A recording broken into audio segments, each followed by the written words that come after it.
What's up, dudes? This is Pat with another Black Ops 2 gameplay, and I'm using the MSMC on Yemen today, and this is a very good gun. It's one of my favorites. I would have to say I like it more than the PDW, and I know everyone loves the PDW, but this thing is just so good, especially if you got a good connection to the host or something like that's going on, like you're not getting screwed over by like a 3-bar or something like that. Then this gun is absolutely amazing, because this gun requires you to like make most of your shots, because it's not a fast rate of fire, so every bullet counts and every second counts, so every bullet you want to be hitting. And when you have a good connection, this MSMC just tears through people at a distance and up close. And you know, it's one of those guns that you can use without attachments. I'm not doing that this video. I'm using this a red laser sight, but basically to improve my hip fire. It's not like required or anything like that. I could have gone with no attachments on this gun because it's so good, but it's whatever.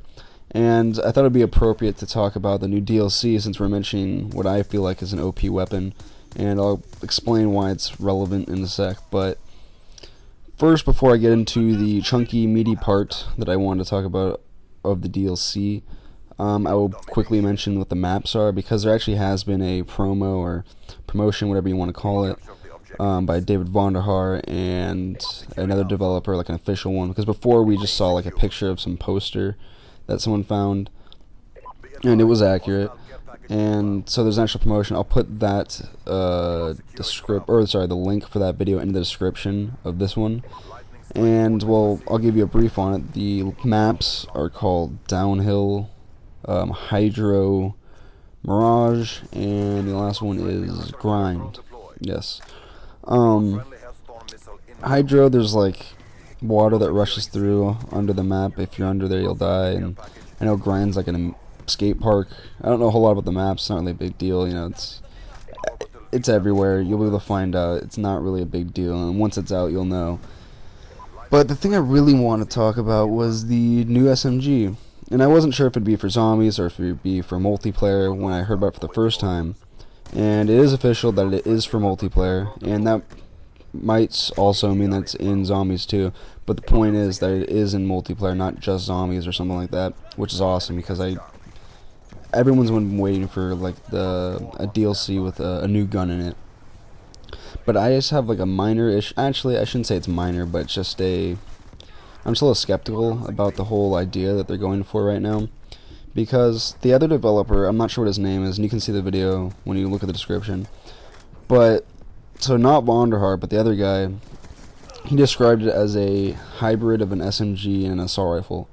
And to me, and to any other Call of Duty player that's experienced, should be a little wary of that and a little scared, because a hybrid SMG assault rifle, I mean, wow, that's just what everyone wants, because this is still in the SMG class. It's not like the mobility is going to be in between an assault rifle and SMG. I mean, if that were the case, then yes, it'd be a very fair way to be doing this. But since the SMG is in the SMG class, I'm assuming that it's going to have the same mobility as a normal SMG.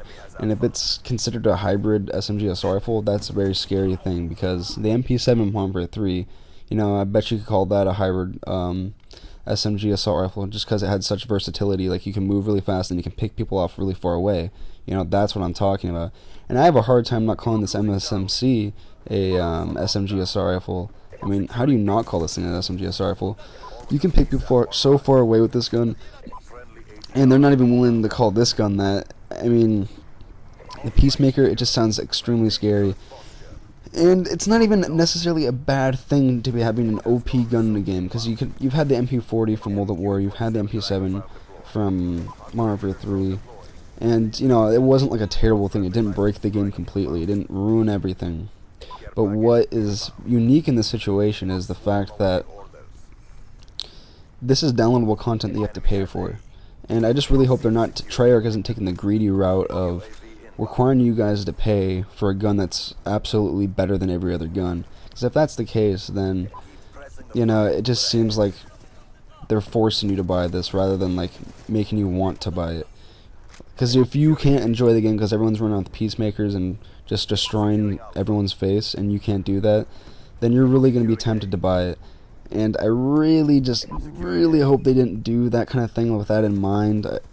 I really hope they preserve balance here and they aren't just blowing that whole philosophy out the window because of money. And if they are, then I've lost some respect for Treyarch. But I mean, obviously, in time we'll see how this all works out.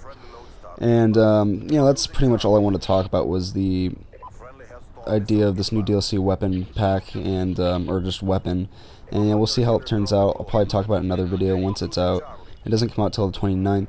And if you've liked this video, please like it. I do appreciate it. And if you want to see more, subscribe. And I'll see you guys later. Uber Patrick, I'm out.